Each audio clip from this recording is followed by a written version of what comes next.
right, get ready to get triggered and leave an angry comment, because this is the 3 things that I've found most annoying about the Tenere 700 so far. I've owned this bike for I think only like 1,500 miles now. I did have a broken foot for the first like 6 months of ownership, and then it was winter time, so you'll have to forgive me for that, but I put a lot of dirt miles on this thing.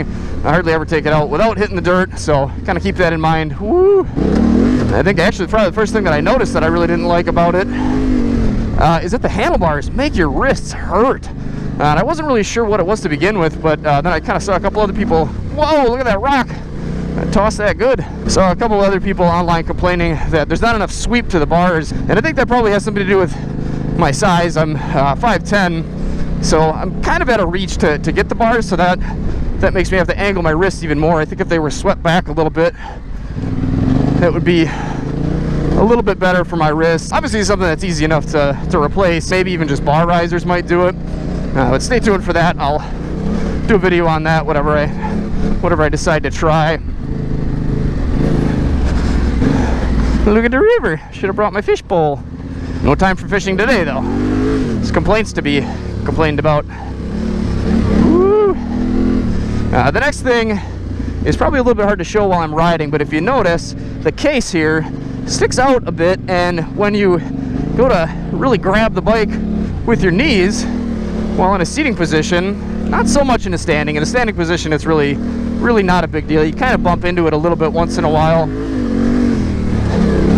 But seating, it definitely is annoying, and this is something that I've seen other riders complain about too. Oh, we found the Jeeps.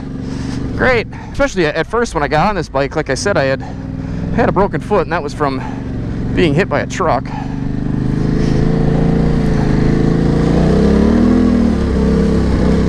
Hopefully I don't get hit by another truck. Are you thumbs upping to me to go past? Thank you.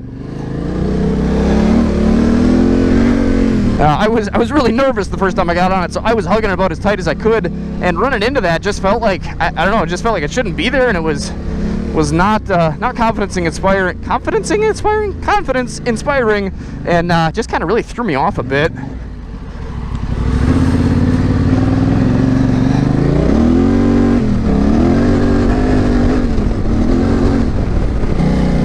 Luckily though, that really has kind of gone away. I think I've loosened up a bit and sort of just learned to live with it and to kind of dance around it, and to be honest, it doesn't bother me really at all anymore. Once in a while when I'm sitting down, holy heck, oh man, I don't think this is the way I wanted to go.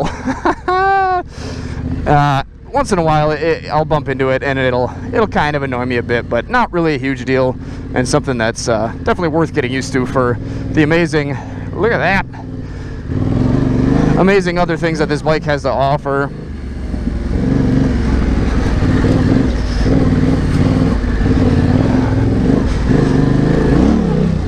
Oh, I just thought of another thing now. This is going to end up being more than 3 things.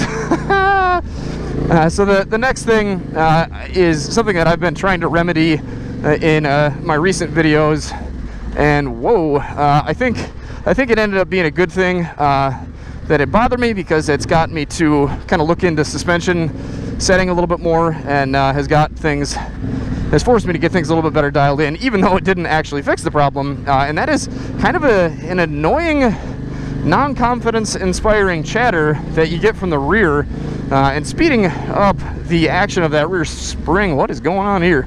Has definitely seemed like it has helped.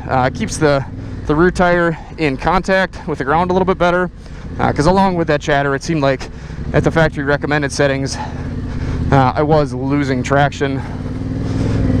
What is he doing way up there? Oh yikes, he's coming down. I better get out of the way. I don't know where I'm going here. Odd days. Nope, that's not right. We'll go that way.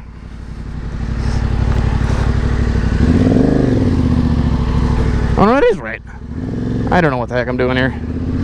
But I think that noise that I was getting in itself, not the loss of traction, but just the noise, which hasn't really gone away, I think that's just kind of due to the actually amazing setup that they have for the rear swing arm that creates the anti-squat. setup, which I absolutely love. I mean, I've said this before. It makes it feel like cheating when you're riding this bike. What I mean by that is you can slide this thing around the corners so much easier than any other bike that I've ridden, because it doesn't sink into the corner and kind of throw off your seating position and your center of gravity. It just lets you basically spin the back tire like butter and easily control it in those slides. So I love that. But the chain clacking is a little bit annoying.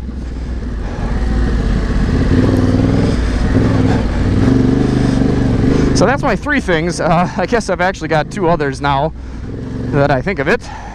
Oh, I was gonna try not to get muddy today. I just washed this thing after a ride yesterday. I really hope this isn't super deep. That's not too terrible. The other things, one of which I've already got fixed, and that is, or actually both of them I've already got fixed. The exhaust. What did I get myself into? Oh man.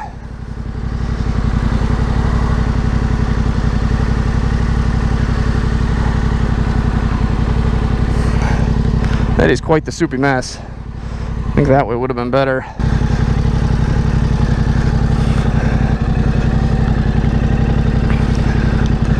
I guess I'll take this time to show you. The exhaust routing, it used to hang down right about here, and this bracket that's now chopped off was way too long and basically just a big lever for the ground to help the ground break it off when you tipped over on it. So I've obviously got that fixed now with the Camel ADV high exhaust mount kit. Oh, yikes. I do not want to be all full of mud.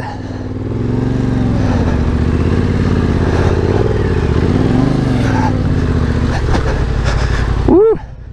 Now I'm in a hole. Oh no.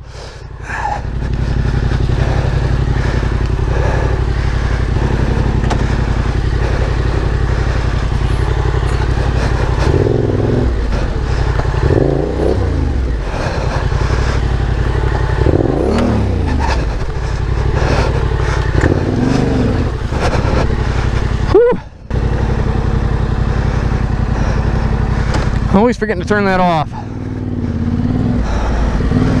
Now, what was the other thing? If you guys are more interested in that Camel ADV High exhaust mount kit, I've got a video I can put down in the description to show you exactly what you need to do to get that installed. It does involve cutting a piece of the frame off, so be aware of that.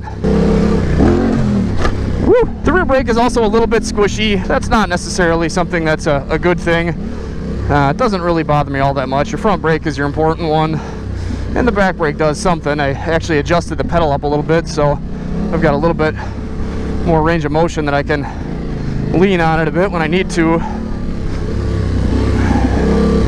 What the heck was the other thing? I didn't like the low fender on the front. I switched that out for the Camel ADV high fender. And I mean, there's all sorts of little things. I mean, the cheap plastic hand guards, of course, had to get replaced by some metal ones. I mean, there's always stuff that you got to change. Not every bike is going to roll off the showroom floor perfect for you.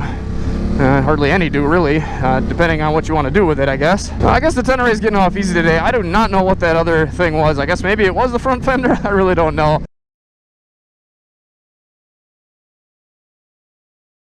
I mean, even the problem that the anti-bobblehead kit fixed up front, which is these bars right here, I mean, it was annoying. I'm definitely glad that I have the kit on here, but a lot of it's, I mean, you know, just stuff that you want to fix. It's not huge stuff, but I mean, there are little things, and I don't know, it seems like people complain about this bike and say how much it sucks, and, you know, how many design flaws it has. And I mean, honestly, I mean, depending on what you want to use the bike for, you could say that about any bike, really. And I think maybe it's just because there is such a hype about this bike that there's, of course, then an equal and opposite reaction.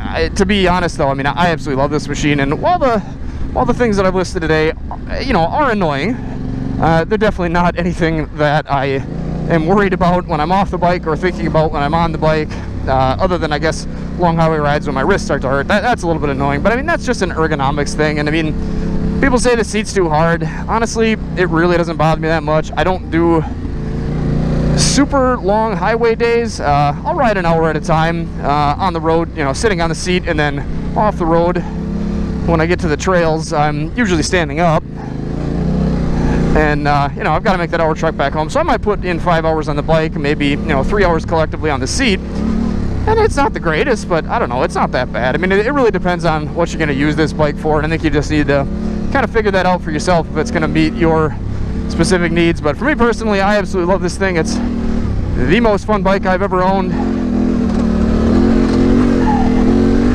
And I'm just enjoying the absolute heck out of it. So I'm gonna call it a day. I'm sweating through my coat here. I gotta get back before it warms up even more out here. So thanks for watching, guys. If you want to see more videos like this, make sure you click that Swanky Cat logo down at the bottom. Click the bell after you subscribe, so it lets you know every time I put a video out, which is at least once a week, Saturday morning.